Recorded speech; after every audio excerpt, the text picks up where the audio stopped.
تو شبنم نے کہا کہ ایسے ہی آوارہ گرد ہے، ہر حسین لڑکی پر نظر رکھتا ہے، صبح مجھے بھی ترچھی نظروں سے دیکھتا تھا، میں تو بمشکل ہی سنبھلی، پتہ نہیں اس کی آنکھوں میں کیا کشش ہے، ہر دیکھنے والے کو اپنی طرف کھینچ لیتا ہے۔ اگلے دن صبح 8 بجے کا وقت تھا۔ میرا محبوب سبھی عورتوں کے ساتھ اس نالے پر گزر رہا تھا، میری بے چینی بڑھنی شروع ہو گئی۔ عورتیں ایک ایک کر کے گزرتی رہیں، جب میرا محبوب گزرنے لگا تو میں نے کچھ پرواہ نہ کی، اس کی آنکھوں میں آنکھیں ڈال دی، جب آنکھوں سے آنکھوں کا ٹاکرا ہوا تو بے اختیار مسکرا پڑا، جواب میں وہ بھی دھیرے سے مسکرا پڑی۔ میں خوشی سے جھوم اٹھا، میں نے سوچا ندیم اب تم جیت گئے ہو۔ جب میں رات کو ماسی کے گھر گیا تو میرے بولنے سے پہلے ہی ماسی مسکرا پڑی، بولی چھوٹے صاحب جیت گئے ہیں آپ، شبنم ہار گئی ہے۔ میں نے کہا کیسے ماسی؟ تو اس نے کہا، میں نے شبنم سے پوچھا کہ نالے سے گزرتے ہوئے ندیم کی طرف دیکھ کر کیوں مسکرائی تھی؟ پہلے تو وہ ٹال گئی، لیکن میرے بے حد اصرار پر اس نے بتایا کہ ندیم بہت دنوں سے مجھے عجیب نظروں سے دیکھتا آ رہا ہے، کل تو اس نے مجھے ترچھی نظروں سے گھورا، میں بکھر سی گئی، آج تو اس نے مجھے گھورا اور ساتھ مسکرا بھی پڑا، جواب میں میری بھی ہنسی نکل گئی۔ میں نے شبنم سے کہا ندیم کیسا لگتا ہے تمہیں؟ مجھے لگتا ہے کہ وہ تمہیں پیار کرنے لگا ہے، جواب میں شبنم نے کہا ماسی اچھا تو لگتا ہے، لیکن مجھے دکھ ہے اس بات کا کہ میری منگنی تو ہو چکی ہے۔ شبنم نے مجھے کہا کہ ماسی میرا ایک کام نہیں کرو گی؟ میں نے کہا کیا؟ تو شبنم نے کہا کہ ندیم سے کہنا میرا پیچھا چھوڑ دے اور اسے کہنا کہ شبنم اور تم کبھی ایک نہیں ہو سکتے، اس کا خیال دل سے نکال دو۔ پھر میں نے ماسی کو ایک موبائل اور سم لے کر دی اور ماسی سے کہا کہ یہ شبنم کو دے دینا اور اس سے کہنا کہ ایک دفعہ مجھ سے بات ضرور کرے۔ پھر اگلے دن میرے موبائل پر ایک کال آ رہی تھی، جب نمبر دیکھا تو ایک دم ٹریکٹر بند کر دیا، کیونکہ وہ کال کسی اور کی نہیں میرے محبوب کی تھی، میری شبنم کی تھی۔ میں نے اس کی کال کاٹ دی اور خود کال بیک کی۔ شبنم نے فوراً یس کر لی اور کہا ہیلو، آگے سے کوئی آواز نہ آئی۔ میں نے دوبارہ کہا ہیلو تو دھیمی سی آواز آئی، جی ندیم صاحب کیا بات کرنا چاہتے ہو؟ شبنم کی آواز سنی تو میرے جیسے منہ میں کوئی چیز آ گئی تھی، مجھ سے کوئی جملہ بن ہی نہیں پا رہا تھا۔ خیر ہمت کر کے بات شروع کی، شبنم میں بہت دنوں سے ایک کشمکش میں ہوں، نہ راتوں کو نیند آتی ہے نہ دن کو چین آتا ہے، جب سے آپ سے آنکھ ملی ہے میری تو راتوں کی نیند اڑ گئی ہے۔ شبنم میں آپ کو بہت پیار کرتا ہوں، حد سے زیادہ، اور مرتے دم تک کرتا رہوں گا، پلیز شبنم مجھے ٹھکرانا مت، ورنہ میں بکھر جاؤں گا، ٹوٹ جاؤں گا، حتیٰ کہ زندہ بھی نہ رہ سکوں گا۔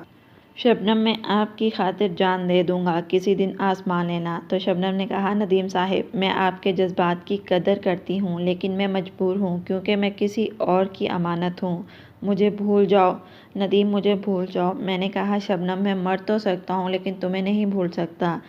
تو شبنم نے کہا بھول نہیں سکتے تو کیا پوری برادری کے ساتھ لڑ لو گے؟ میں نے کہا ہاں میں لڑ سکتا ہوں، اگر تم میرا ساتھ دو تو زمانہ کچھ بھی کر لے، تجھے اپنا بنا ہی لوں گا۔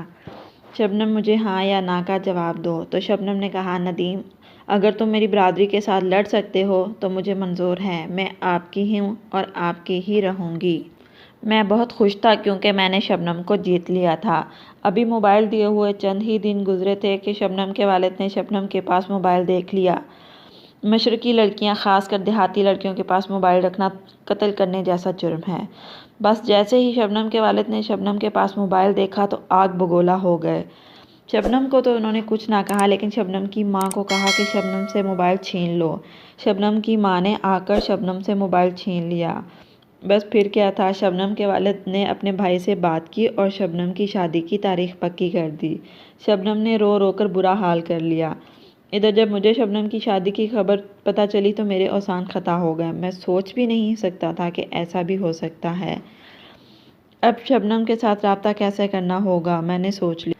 میں نے شبنم کو پیغام بھجوایا کہ تم نے وعدے تو میرے ساتھ کیے ہیں، قسمیں تو میرے ساتھ کھائی ہیں، لیکن شادی کسی اور کے ساتھ کر رہی ہو۔ تو شبنم نے جواب میں کہا ندیم میں مر تو سکتی ہوں لیکن یہ شادی نہیں کر سکتی، میں کل بھی تمہاری تھی اور آج بھی تمہاری ہوں، ہم کورٹ میرج کر لیتے ہیں۔ میں شبنم کی اس دلیری پر بہت خوش ہوا۔ میں نے بھی فیصلہ کر لیا کہ چاہے کچھ بھی ہو جائے شبنم کے ساتھ کورٹ میرج کروں گا۔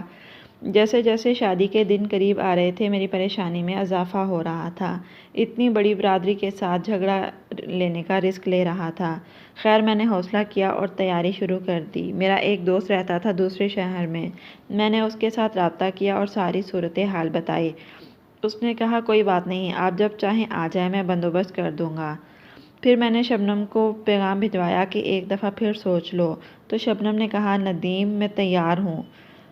جب ساری بات کنفرم ہو گئی تو میں نے پیغام بھجوایا کہ شبنم آج رات ہم نے جانا ہے، میرے شہر والے دوست نے ہمارا بندوبست کر دیا ہے، وہ کراچی میں ہے۔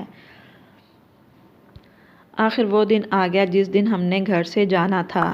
میں آج سارا دن اداس تھا، کبھی اپنے چاند سے بیٹے کو دیکھتا جو صرف 2 سال کا تھا، تو کبھی اپنی بیوی کو دیکھتا۔ ان کو کیا خبر تھی کہ کیا ہونے والا ہے۔ میری بیوی نے آ کر پوچھا ندیم کیا بات ہے، کچھ پریشان لگتے ہو۔ میں خاموش رہا، اسے کیا بتاتا۔ تقریباً رات 10 بجے کار ڈرائیور نے مجھے کال کی کہ چھوٹے صاحب کیا پروگرام ہے۔ میں نے ڈرائیور سے کہا آ جاؤ۔ اس کے بعد ہم نے شبنم کو اپنے ساتھ لیا اور کراچی کی طرف روانہ ہو گئے۔ آخر ہماری منزل آ گئی، ڈرائیور ہمیں چھوڑ کر واپس آ گیا۔ وہ لوگ بہت اچھے تھے، انہوں نے ہماری خوب خدمت کی۔ جس شخص کے گھر ہم رہ رہے تھے اس کی طرف کسی نے کال کی اور کہا کہ ان کو کہیں نکلنے نہ دینا۔ اس شخص کی بیوی نے سن لیا، وہ بہت اچھی تھی۔ اس نے آ کر مجھے ساری تفصیل بتائی کہ آپ کے پیچھے کچھ لوگ آ رہے ہیں اور میرا شوہر اب آپ کو گھر سے جانے نہیں دے گا۔ آپ ایسا کرو، لڑکی کو چھوڑو، تم بھاگ جاؤ، تمہارے لیے یہی بہتر ہے۔ وہ لوگ آئیں گے، لڑکی کو لے کر چلے جائیں گے۔ میں نے کہا میں کیسے بھاگوں؟ اس نے کہا کہ تم میرے شوہر کو کہو کہ میں سامنے والی دکان پر ایزی لوڈ کروانے جا رہا ہوں، وہ سمجھتا ہے کہ تمہیں کسی بات کا پتہ نہیں، وہ تمہیں اجازت دے دے گا، آگے تمہاری مرضی۔ میں نے اس کی بات مان لی اور اس کے شوہر کو کہا کہ بھائی میں ذرا دکان پر جا رہا ہوں لوڈ کروانے، تو کیا آپ کو بھی کروا دوں؟ اس نے کہا ہاں 50 روپے کا مجھے بھی کروا دو۔ میں نے کہا ٹھیک ہے، میں ابھی آیا۔ یہ کہہ کر میں چلا گیا، دکان پر آ کر لوڈ کروایا اس بندے کے نمبر پہ اور باہر نکلا، رکشہ روکا اور بیٹھ گیا۔ مجھے نہیں پتا کہاں جانا ہے۔ میں نے کہا مجھے بس اسٹینڈ جانا ہے۔ اس نے مجھے بس اسٹینڈ پر اتار دیا۔ میں گاڑی میں بیٹھا اور واپس اپنے شہر آ گیا، لیکن گھر نہیں گیا بلکہ کسی دوست کے پاس چلا گیا۔ میرے چچا وغیرہ آئے اور لڑکی کو لیا اور ہراساں کے حوالے کر دیا۔ بات ختم ہو گئی، لیکن رنجش تو بدستور قائم تھی۔ آج 15 دن ہو گئے میں گھر نہیں گیا بلکہ اپنے ایک دوست کے پاس گاؤں چلا گیا۔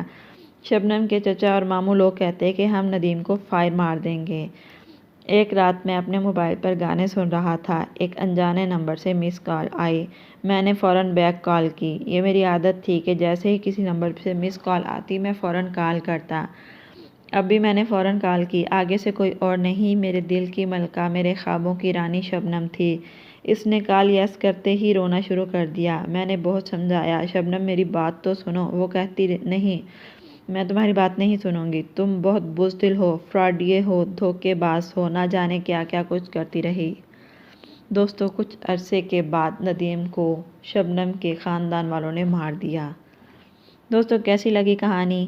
کمنٹ باکس میں ضرور بتائیں۔ پسند آئے تو اسے لائک کریں، شیئر کریں۔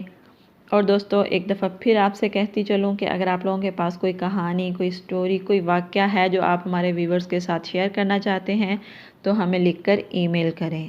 Thanks for watching.